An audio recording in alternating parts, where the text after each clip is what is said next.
दिखाइए कि third root 6 परिमेय संख्या नहीं है। हाँ, इसको कहते हैं थर्ड रूट 6 या तो क्यूब रूट 6 और हिंदी में कहते हैं 3 मूल 6। चलिए, इसको बताना है कि परिमेय संख्या नहीं है। तो देखिए यहाँ पर जब 2 पद वाली ऐसे संख्याएं होती हैं तो उसको हम आसानी से समझा सकते हैं, कर सकते हैं। लेकिन यहाँ पर एक पद है तो इसको देखिए अच्छे से, ध्यान से। यहाँ पर एक चीज़ एक्स्ट्रा हमें मानना पड़ेगा। कि क्या मानना पड़ेगा देखेंगे। सबसे पहले हम क्या मान लेते हैं कि माना थर्ड रूट 6 एक परिमेय संख्या है। सबसे पहले मान लेते हैं कि परिमेय संख्या है। अब क्या होगा, एक चीज़ यहाँ पर और एक्स्ट्रा मानना पड़ेगा कि परिमेय संख्या है किस रूप का, p बटा q के रूप का।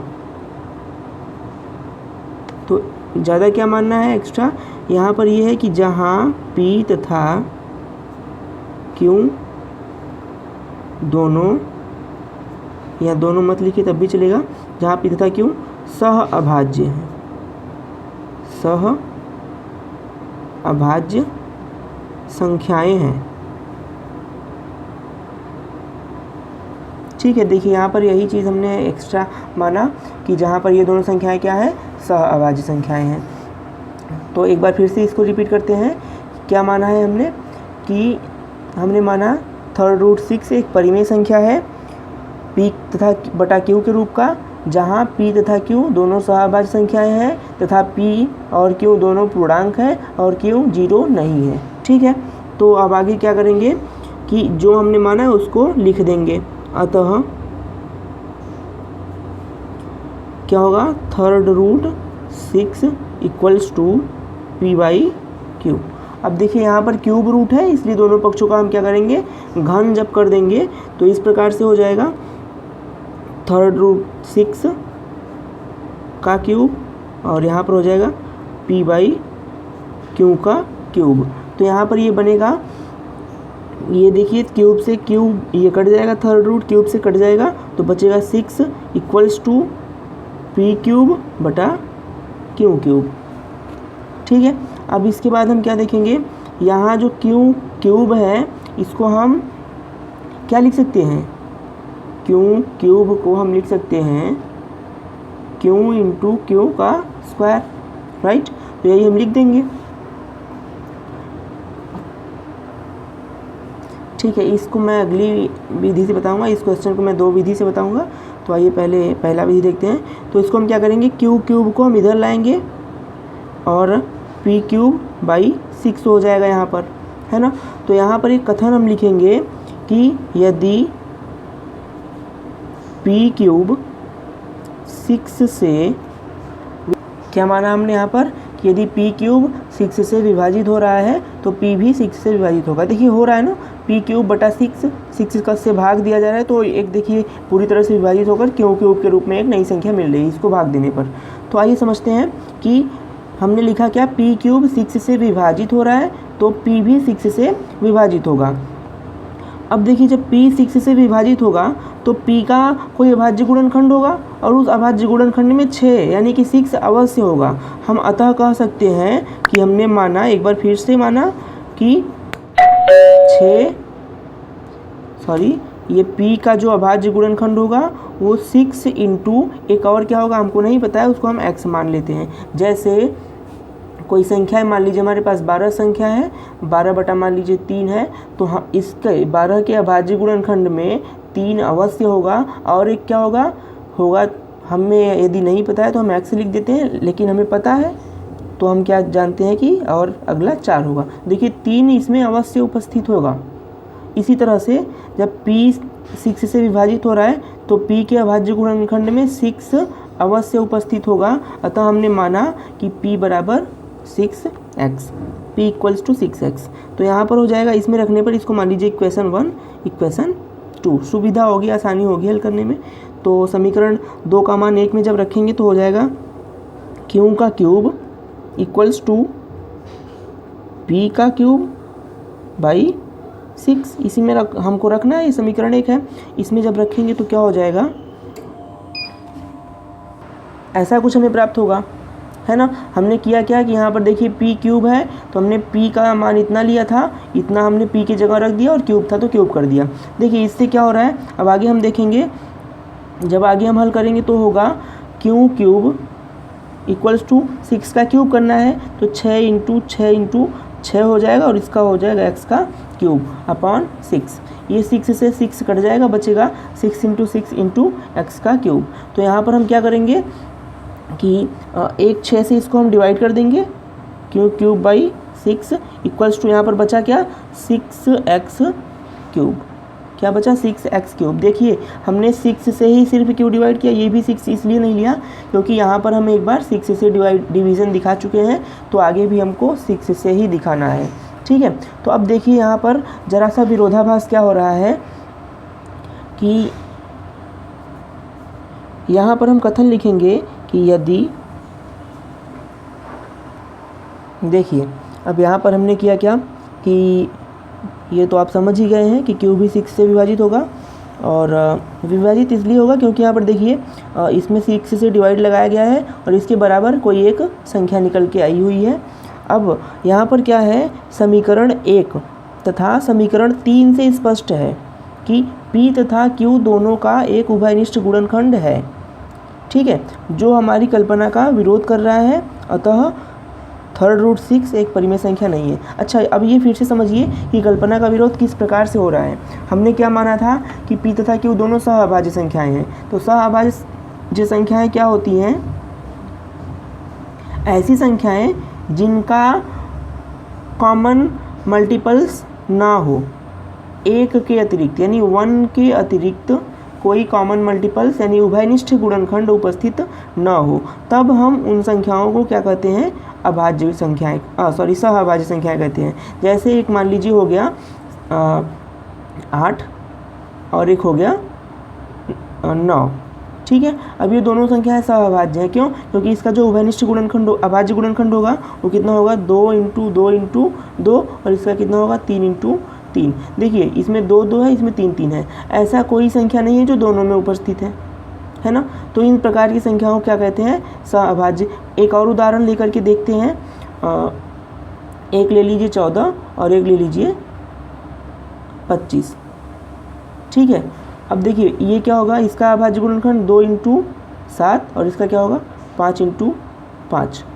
देखिए यहाँ पर 2 है और 7 है, लेकिन यहाँ पर 5 5 है। यदि यहाँ पर 2 होता तो ये सहअभाज्य संख्याएं ना होती, लेकिन यहाँ पर 2 उपस्थित नहीं है, यानी कोई भी संख्या ऐसा नहीं है जो दोनों में हो, अतः ये क्या है, सहअभाज्य, ठीक है। सहअभाज्य संख्याएं यदि मान लीजिए एक हम 14 लेते हैं और एक 35 लेते हैं तो ये दोनों सहअभाज्य संख्याएं नहीं है, क्यों, क्योंकि इसका अभाज्य गुणनखंड क्या होगा 2 इंटू 7, इसका 5 इंटू 7, तो 7 इसमें भी होगा और 7 इसमें भी होगा, तो ये सहअभाज्य संख्या नहीं होगा। बाकी ये और ये दोनों सहअभाज्य होंगे। तो देखिए यहाँ पर P तथा Q दोनों का उभयनिष्ठ गुणनखंड है ना, और कितना है 6 है। देखिए यहाँ पर ये जब विभाजित हो रहा है, Q जो है वो जब विभाजित हो रहा है 6 से, तो इसके अभाज्य गुणनखंड में एक 6 तो उपस्थित होगा ही ना। अभी हमने समझा था यहाँ पर उसके एक अभाज्य गुणनखंड में 6 उपस्थित होगा, और एक क्या होगा हमको नहीं पता, हम मान लेते हैं वो क्या है, y है, x है, कुछ भी मान लेते हैं, ठीक है। तो इसी तरह से हमने जो माना था उसका विरोध हुआ है कि हमने माना था कि ये दोनों सहअभाज्य हैं, कोई उभयनिष्ठ गुणनखंड नहीं है, लेकिन यहाँ पर तो उभयनिष्ठ गुणनखंड उपस्थित है ना। देखिए P भी 6 से विभाज्य है और Q भी 6 से विभाज्य है, तो इस स्थिति में विरोध हो रहा है, अतः ये परिमेय संख्या नहीं है। देखिए देखते हैं इसी प्रश्न का दूसरा तरीका। देखिए दूसरा तरीका मैंने पहले से ही लिख रखा है, समय की बचत कारण, ये आपको देखने में काफ़ी छोटा लग रहा है और है भी। तो देखिए यहाँ पर हमने किया क्या कि हमने मान लिया कि ये एक परिमेय संख्या है, तो जब परिमेय संख्या तो हमने यहाँ पर क्यूब रूट होने के कारण दोनों पक्षों का क्यूब कर दिया, तो ये यहाँ पर बचा 6 equals to P cube upon Q cube. अब देखिए क्यूब को क्या लिख सकते हैं, Q इंटू Q स्क्वायर, तो इस Q स्क्वायर का गुणा हमने यहाँ कर दिया और एक Q जो बचा वो नीचे यहाँ पर है। अब देखिए यहाँ पर क्या हो रहा है कि 6Q स्क्वायर एक पूर्णांक है, ये जो है एक पूर्णांक है, परंतु ये पूर्णांक नहीं है, ये पूर्णांक संख्या नहीं है, तो इसलिए इस विरोधाभास से स्पष्ट है कि ये जो संख्या है, ये क्या है, अपरिमेय है। बस इतना ही इसमें करना है। 19 में कह रहा है कि बताइए नीचे दी गई संख्याओं में कौन कौन परिमेय है और कौन कौन अपरिमेय संख्याएं हैं। तो देखिए पहला वाला देखते हैं क्या है, 2 - √5।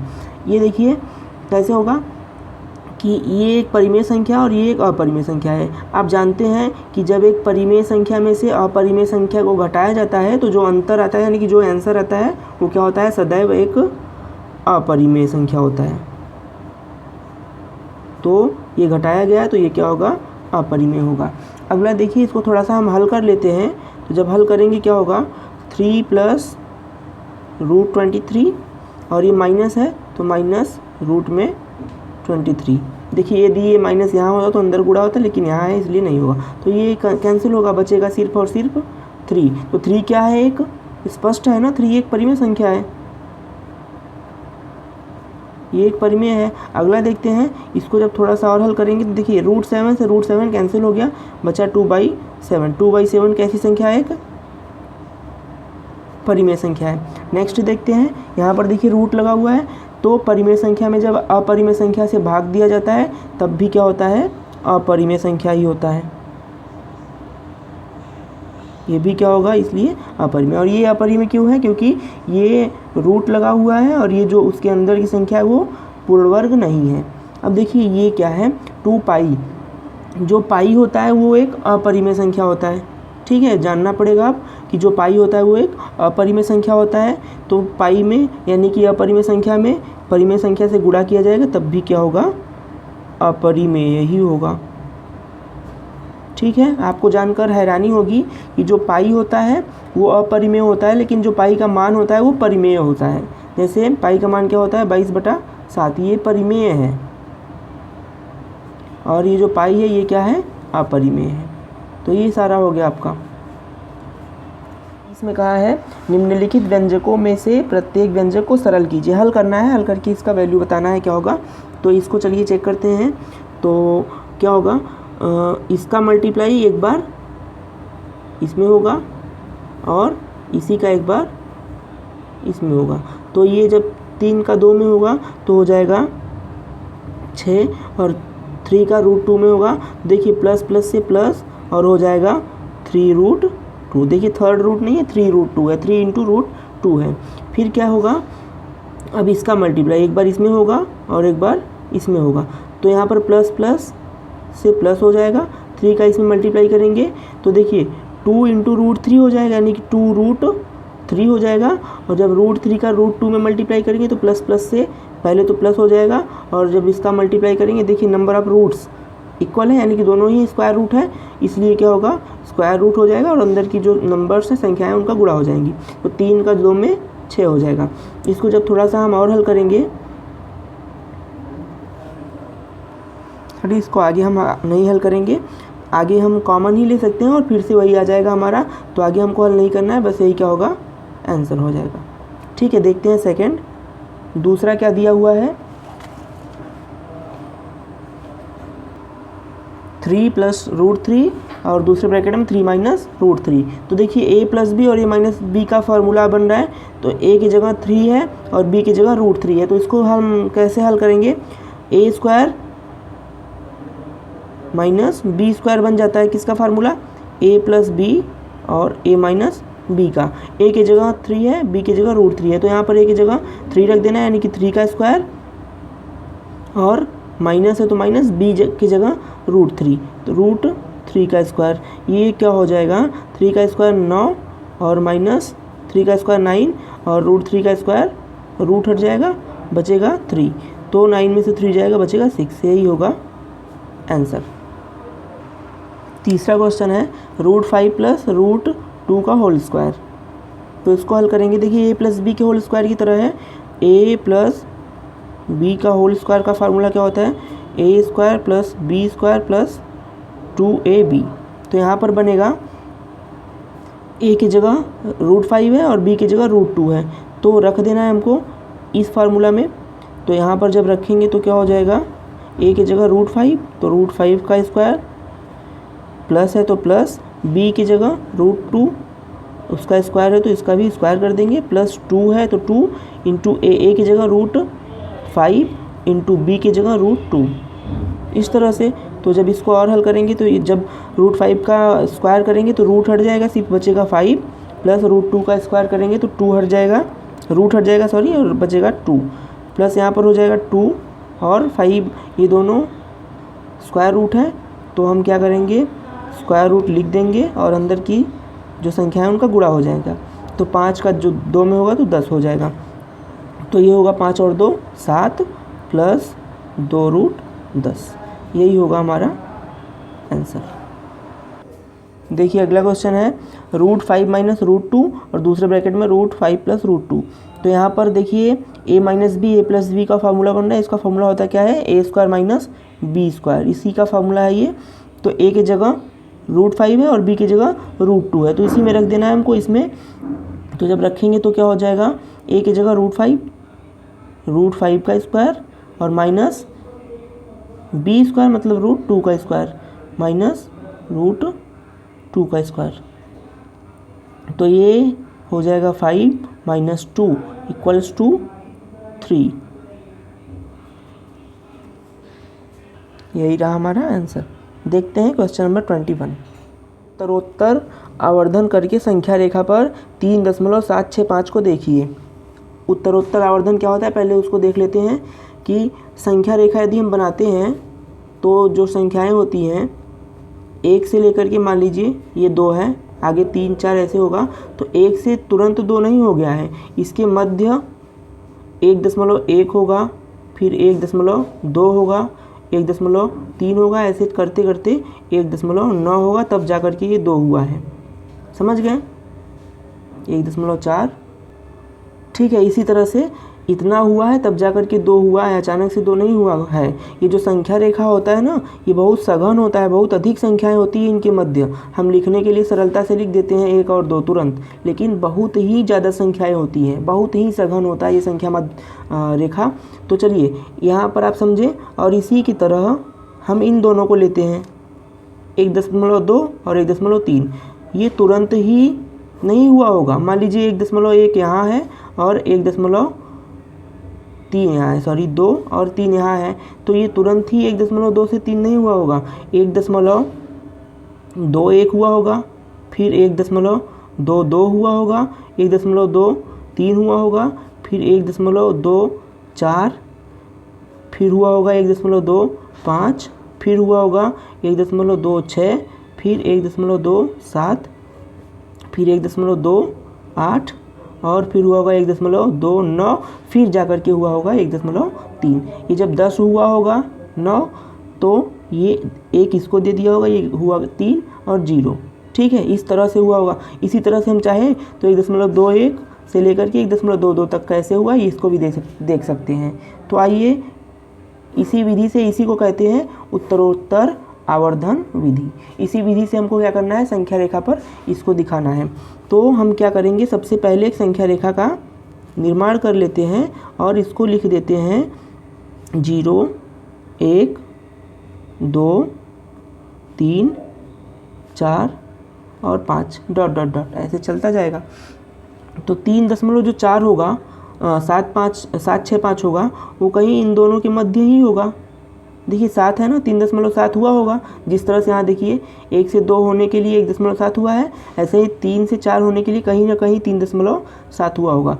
तो हम क्या करेंगे कि इस 3 और 4 को हम एक बार देखते हैं संख्या रेखा पर, और जूम करके, जब जूम करके देखेंगे तो हमको क्या मिलेगा,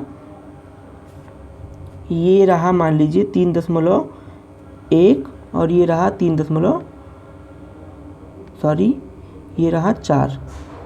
ये रहा 3.0।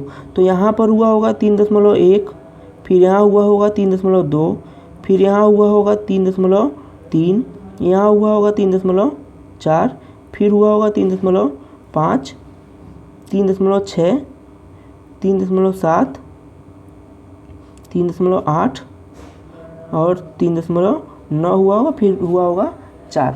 तो हमको क्या करना है, 3.765 दिखाना है। तो 765 हुआ होगा, 76 हुआ होगा। जैसे देखिए हमने यहाँ पर दिखाया ना, 1.2 से 1.3 कैसे हुआ है, इतनी संख्याएं इसके मध्य में हैं तब जा कर के ये पूरा हुआ है। तो हम क्या करेंगे, अब की बार 3.7 और 3.8 को जूम करके देखेंगे। जब हम इसको जूम करके देखेंगे, ये संख्या रेखा है हमारा, ये कौन सी संख्या को इंगित कर रहा है, 3.7 को, और ये 3.8 को कर रहा है।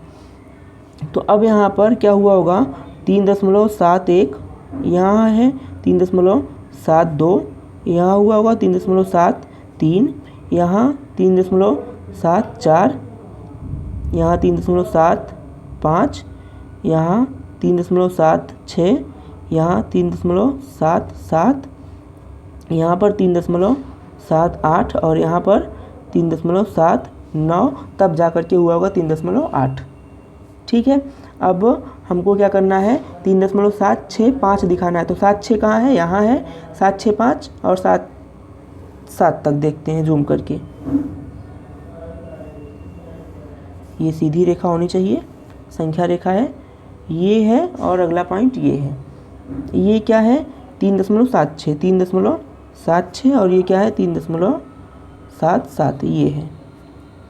अब यहाँ पर क्या हुआ होगा, 3.761, फिर 3.762, 3.763, 3.764, 3.765, 3.766, 3.767, 3.768, 3.769, तब जाकर 3.77 हुआ होगा। ये जो है 7 हो गया होगा। कैसे हुआ है, ये देखिए 5 से अधिक है, इसको गायब करने के लिए इसमें एक जोड़ दिया गया है। अब देखिए क्या दिखाना था हमको, 3.765, तो 3.765 यहाँ पर उपस्थित है। इस तरह से इस विधि को क्या कहते हैं, आवर्धन विधि, उत्तरोत्तर आवर्धन विधि। देखिए इसमें कहा है कि 4 दशमलव स्थानों तक संख्या रेखा पर 4.26 और 2.6 पर रेखा बंधनी की गई है को देखिए। देखिए 4 स्थानों तक, दशमलव के बाद 4 स्थानों तक, 1 2 3 4 मैंने लिख दिया है। अब सबसे पहले हम क्या करेंगे, 1 2 3, यह कहीं शून्य भी होगा, 4 5 6 7 डॉट डॉट ऐसे। देखिए 4.26 है, तो ये 4 और 5 के मध्य ही होगा, बीच ही होगा। अब इसको हम थोड़ा सा जूम करेंगे, तो जब हम इसको जूम करते हैं तो फिर से हमको संख्या रेखा एक बनाना है। ये पॉइंट, ये क्या है, ये है 4 और ये क्या है 5। अब 4 5 कैसे होगा, 4.1, 4.2, 4.3, 4.4, 4.5, 4.6 हुआ होगा, फिर 4.7, 4.8, 4.9, फिर जाकर के 5 हुआ होगा। अब क्या करना है, 2 6 देखना है हमको ना, तो ये 2 6 यहाँ पर 2 है और 3 हो गया है, मतलब इसी के बीच होगा। फिर से इसको जूम कीजिए, और जब जूम करेंगे तो हम इस बिंदु का क्या नाम रखेंगे, 4.2, इस पॉइंट का नाम है संख्या रेखा पर, और इस पॉइंट का क्या नाम है, 4.3। 2 6 है तो इसी के बीच ही होगा। ये क्या हो जाएगा, 4.21, 4.22, 4.23, 4.24, ये हो जाएगा 4.25, 4.26, 4.27, 4.28 और ये होगा 4.29, तब जाकर के 4.3 हुआ होगा। अब देखिए 4 स्थान तक दिखाना है हमको, तो हम क्या करेंगे, तो 4.26 यहाँ पर है। देखिए अब इसके बाद हमको 2 अंक देखिए हो गया, अभी हमको 2 अंक और दिखाना है। तो यहाँ पर 2 6 है और 2 7 है, इसी के बीच होगा। देखिए 6 के बाद 2 है, तो ये 2 के होगा, 3 होगा, 4 होगा, 5 होगा, ऐसे ही 9 तक होगा, तब जाकर के ये 7 हो, ये जो 6 है ये 7 हो जाएगा। तो अब हमको क्या करना है, इस पॉइंट को और इस पॉइंट को, यानी कि इसको जूम करना है, इसको जूम करना है। तो जब हम जूम करेंगे, इसको संख्या रेखा का निर्माण करेंगे, तो ये हो जाएगा 4.26 और 4.27।